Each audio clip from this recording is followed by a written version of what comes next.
I've been into science since like as long as I can remember, since childhood.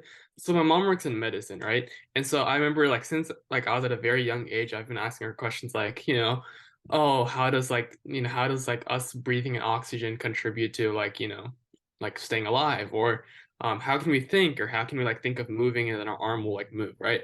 And so since a very young age, I've been asking these questions to myself and to like other like scientists and people around me. And I think that really sparked my interest in science and figuring out more about the world. There's still so much that we need to figure out and find out about cancer. And I mean, there's been an extremely large amount of progress done over the past couple of decades, but there's much more that needs to be made just to kind of address a lot of the current deadly types of cancer. Since for the past like around like 100 years, one of the hallmarks of cancer has been differing metabolism. So basically, what that means is, these cancer cells, since they need to grow more rapidly, they'll uptake more like glucose and other metabolites, or no, they'll uptake like glucose and other substances, and they'll produce more things like lactate and stuff like that, which makes sense because if you want to grow faster and you're going to reproduce faster, then you need more energy, you need to produce more energy quicker, right? And so this has been known for a while now, but right now, current science is focusing on figuring out the enzymes, the proteins, and the pathways that mediate this differing metabolism.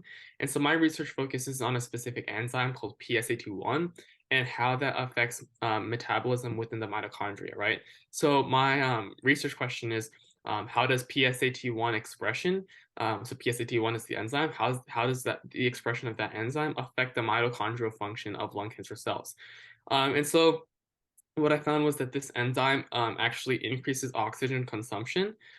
So it does have a very significant role in the metabolic processes in lung cancer, and it also leads to increased production of two amino acids, glycine and serine.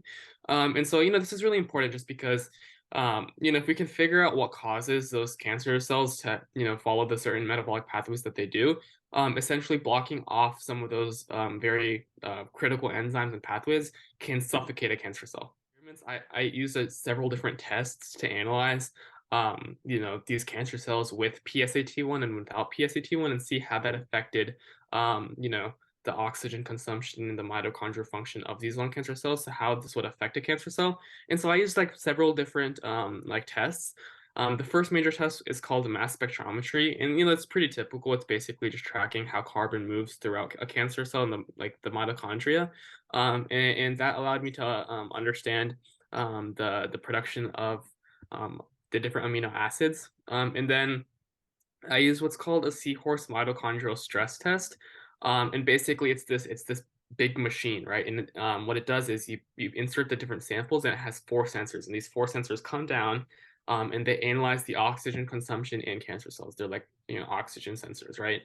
And so I use these two tests, and of course, like I manipulated them to my needs. So that it would answer my specific question, but I used these two tests to really get a nice level of understanding of what's really going on inside those cancer cells.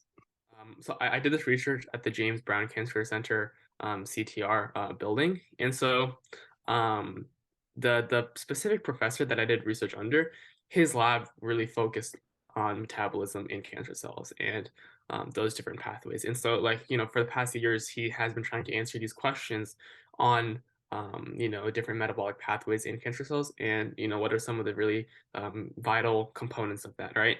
And so, my research really it adds on to a lot of the things that he's trying to figure out, because a lot of the work that he wants to do in the future does involve PSAT1, and he wanted to understand a lot more about the function of this enzyme and how it affects a cancer cell before he can do more deep research into that.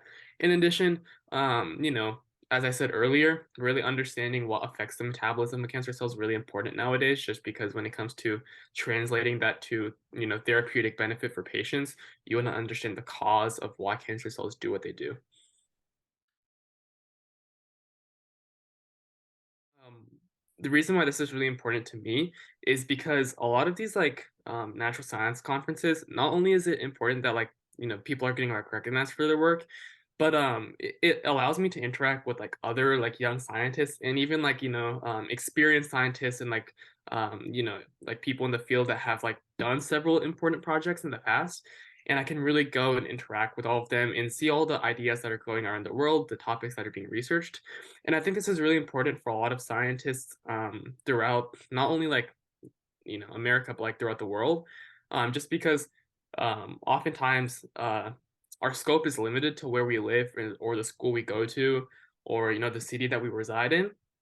But then going to these national conferences, excuse me, and seeing all of the different ideas that are going around, it really opens our perspective of all the interesting research that's going on in the world, and then we can meet with others and discuss different ideas, and you can think of new ideas, and it really opens your eyes to all the cool research that's going on.